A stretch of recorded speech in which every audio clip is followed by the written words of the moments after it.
Pertemuan hari ini adalah pertemuan kedua antara Bapak Presiden Joko Widodo dengan Sekretaris Jenderal OECD Korman terkait dengan proses aksesi Indonesia.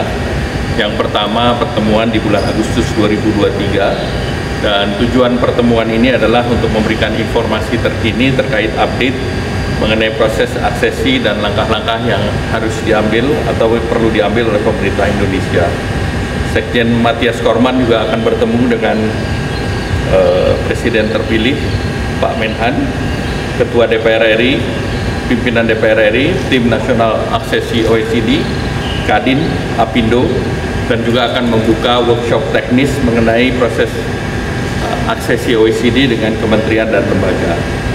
Seperti diketahui, Bapak Presiden telah menetapkan Kepres Tim Nasional Persiapan dan Percepatan Keanggotaan Indonesia dalam OECD, di mana kami mengetahui dibantu oleh Bu Menkyu dan Bu Menlu, dan Indonesia berkomitmen untuk menjadi anggota OECD dalam 3 tahun. Tadi disampaikan oleh Bapak Presiden bahwa kita akan membentuk tim untuk itu dan juga akan mendorong bahwa aksesi OECD ini terintegrasi dengan rencana pembangunan jangka menengah Indonesia. Dan tentu kita melihat beberapa negara yang masuk OECD, ini Costa Rica dia menurunkan defisitnya jadi 5%, padahal Indonesia jauh lebih rendah dari itu. Indonesia by law-nya sudah 3%. Kolombia berhasil menurunkan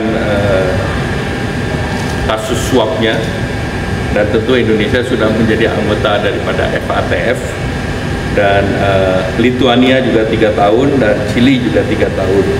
Nah, komitmen beberapa negara terhadap OECD antara lain Australia, Belanda maupun Jepang, baik dalam bentuk capacity building maupun dalam bentuk pendanaan, dan Jepang sendiri mendorong bantuan teknis melalui JICA. Langkah selanjutnya tentu ini proses yang self-assessment. Kita akan membuat memorandum dalam sekitar 250 hari ke depan. Dan tadi dalam pembicaraan Bapak Presiden dengan Sekjen Korman juga dibahas hal yang dalam proses OECD ini, OECD juga akan membantu terkait dengan pengembangan ekosistem semiconductors, dan mereka juga akan belajar bagaimana ASEAN telah menjalankan proses roadmap digital, yaitu Digital Economy Framework Agreement, yang itu juga menjadi proses pembelajaran di OECD.